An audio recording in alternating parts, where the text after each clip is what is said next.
സന്തോഷം ആഗ്രഹിക്കാത്തവർ ആരുണ്ട്? എല്ലാവർക്കും സന്തോഷം വേണം. നമ്മുടെ സന്തോഷത്തിൻ്റെ താക്കോൽ നമ്മുടെ കയ്യിൽ തന്നെ വെക്കണം. സന്തോഷം നമ്മുടെ ഉള്ളിൽ നിന്ന് വരണം. നമ്മൾ ഉണ്ടാക്കിയെടുക്കേണ്ടതാണ്. ധാരാളം ആളുകൾ സന്തോഷിക്കാൻ പറ്റാതെ ഇരിക്കുന്നവരുണ്ട്. അതിൽ കുറച്ചു പേർ പ്രശ്നങ്ങളും സങ്കടങ്ങളുമുള്ള അവസ്ഥകൾ കൊണ്ടാണ്. മറ്റു ചില പേർ എല്ലാം ഉണ്ടെങ്കിലും അവർക്ക് സന്തോഷിക്കാൻ ഇഷ്ടമല്ല. അവരെപ്പോഴും ഒരു ഗൗരവഭാവത്തിൽ ഇങ്ങനെ ഇരിക്കുന്നതായി നമുക്ക് കാണാം.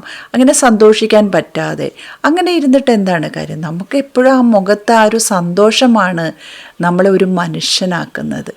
അപ്പോൾ നമുക്ക് ഒരാൾക്ക് ഇപ്പോൾ നമ്മളെ അടുത്തേക്ക് വരണമെങ്കിലും നമ്മളെ ഒന്ന് മുഖത്തേക്ക് നോക്കണമെങ്കിലും ഒക്കെ ആ സന്തോഷം നമ്മുടെ മുഖത്തുണ്ടെങ്കിൽ എല്ലാവരും നമ്മുടെ അടുത്തേക്ക് വരും. അപ്പം നമ്മളോട് സംസാരിക്കാനായാലും നമുക്ക് എന്ത് വേണ്ട കാര്യങ്ങൾക്കായാലും ഒക്കെ മുഖത്ത് ആ സന്തോഷം നമ്മൾ പ്രകടിപ്പിക്കുമ്പോൾ നമ്മൾക്ക് ചുറ്റും ആളുകൾ ഉണ്ടാകും.